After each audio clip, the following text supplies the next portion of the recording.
Hey, welcome back. We're in Illustrator again, and I'm going to show you how to create a scatter brush effect. It's not too difficult, so let me just go ahead and get my brush tool, keyboard shortcut B, or just go over to your tools and start drawing out or painting out random dots. And if you use the left bracket or the right bracket, it'll increase or decrease the brush size. So just depending on what you're going for, you can vary this up. Again, the brackets are to the right of the letter P on your keyboard, so try to create a little randomness here. It's not too important as far as like the actual thing we're going for in this demonstration, but you may have something in particular that you're trying to achieve, and it's just all based on whatever it is your artwork is calling for. So that's enough right there. I've created a decent amount, so I'm going to select them all. With them all selected, I need to go to Object and expand the appearance of them so that we have them all available to be selected, and we're going to apply an effect to them. So the effect I'm going to apply is under the Distort and Transform Illustrator effect, and we're looking for Tweak. So once we do that, this will help us add randomness to the brushes, to this scatter brush. So the circles are being affected horizontally and vertically, so you can kind of see as I slide the sliders what's happening there. So I mean, I'll just leave it at like 12 and 12, I guess is fine. Everything else on here is okay. We'll just select okay.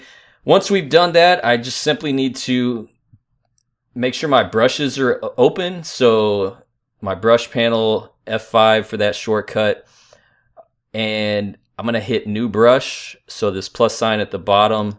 Once I do that, I'm looking to select a scatter brush, obviously. So hit OK, and we can name it. We'll just, scatter brush 1 is fine. As far as the size, we can, let's take it down to like, I don't know, 40 something percent, 45% is fine. Let's take the spacing to about 30. These are just, again, you can always go back and adjust these later after you've applied a scatter brush. So I'll show you how to do that in just a moment. But the scatter itself, we'll just leave at 0. Just keep it kind of how it is. The rotation, though, we can click this drop down and set random. And you can leave it at 0. I'm going to go extreme and do minus 180 on one side and then 180 on the other. Let's also go to colorization and select tints so that we could apply different colors if we wanted to for this specific brush. You can kind of see the randomness of these shapes here, so it doesn't look like they're perfect circles. Again, it's totally up to the artwork you're creating. If you wanted to leave them as perfect circles, that's fine. So I'll just hit OK, and you can see our brush has been created right there. Let's clear off this and select our brush tool. With that one selected, that scatter brush 1 selected, and draw out a line, and you can kind of see right there, these lines are creating different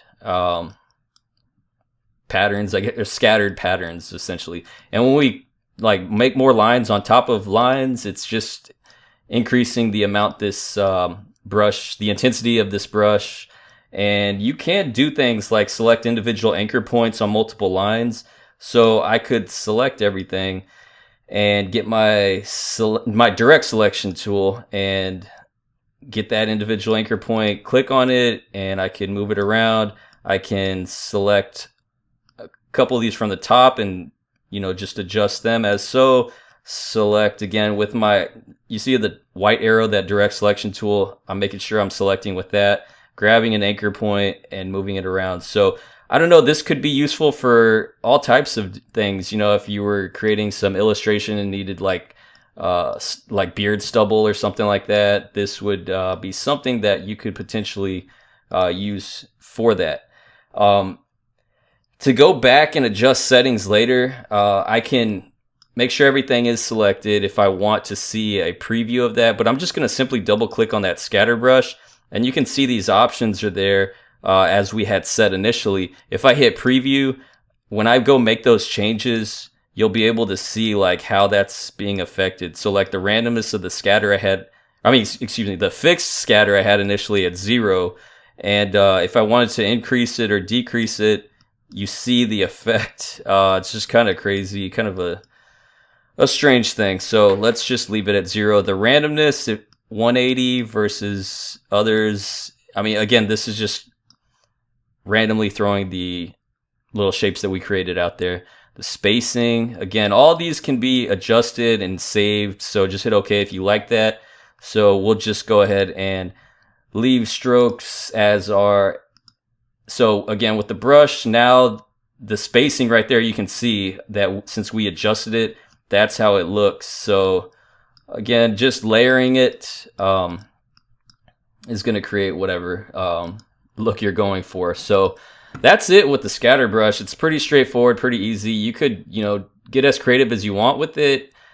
And again, remember the effect after you've expanded the appearance, distort and transform and tweak the effect, or you could get creative and use any of these others and see how that works out for you. But again, scatter brushes, when you make a new brush, select that when that's available, and you can create something like this that can be used for detail. As we zoom out, you can kind of see how, it would look eventually if you were putting this on a piece of artwork, needed some subtle shading here or there with a little bit of creativity. The scatter brush is there for you. So I hope you like this tutorial. If you have any questions, let me know. I'll see you next time. Peace.